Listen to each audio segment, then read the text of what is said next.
c'est trop tard. Donc non seulement on a dépassé une limite, mais on est à un point de non-retour. Moi, je crois qu'on a un point de non-retour. On a un point de non-retour parce qu'en plus, on est très récemment confronté à une nouvelle élection où on nous fait croire des millions d'abstractions. Et là, pour la dernière fois, j'ai entendu du monde avoir peut-être espoir que ça allait changer. La ministre de la Santé étant médecin, etc. Et elle nous annonce un PLFSS, un plan de loi de financement de sécurité sociale, avec les économies les plus grosses à faire depuis la création de l'indice, de l'ONDAM en 97, l'objectif national des dépenses d'assurance maladie.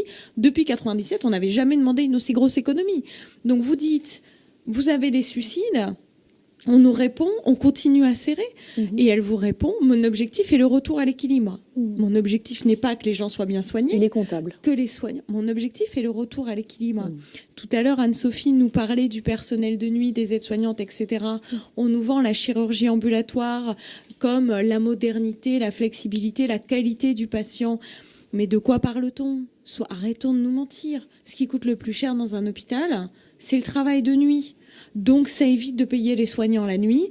On fait des séjours hospitaliers qui, par ailleurs, avec les copains des entreprises privées, et les gens viennent se faire hospitaliser le jour. Et résultat, 48 heures après, ça arrive encore aux urgences. Les gens saignent, ils ont de la fièvre, ils n'ont pas compris comment on se soigne. Nous, dans les visites à domicile que je fais par ailleurs aussi à côté, on n'a que ça. J'ai été opérée il y a 48 heures, je ne sais pas comment on refait le pansement, j'ai pas trouvé d'infirmière libérale pour venir le faire. Donc ça suffit en fait. Et là, je crois que ça a été le moment où ils ont eu vraiment, je crois qu'il y a eu des gens qui ont espéré que d'une médecin, d'une professionnelle de santé, ils auraient peut-être une réponse et qu'on nous envoie mépris, arguments comptables et surtout, en plus, psychologisation, c'est-à-dire on va étudier les risques psychosociaux comme si c'était nous qui étions un risque. Mais qui peut faire ce que racontait Anne-Sophie tout à l'heure ? Qui peut faire des toilettes en 5 minutes à des patients qu'on a mal à bouger, se sentir bien ?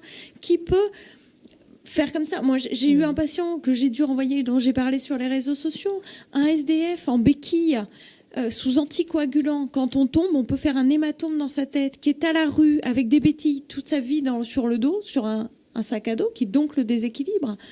Et on en vient, à force de l'héberger aux urgences avec mes collègues, qui se font taper parce que c'est pas un hébergement. Quand moi je cherche une place, on a le vocabulaire, essaye de le vendre.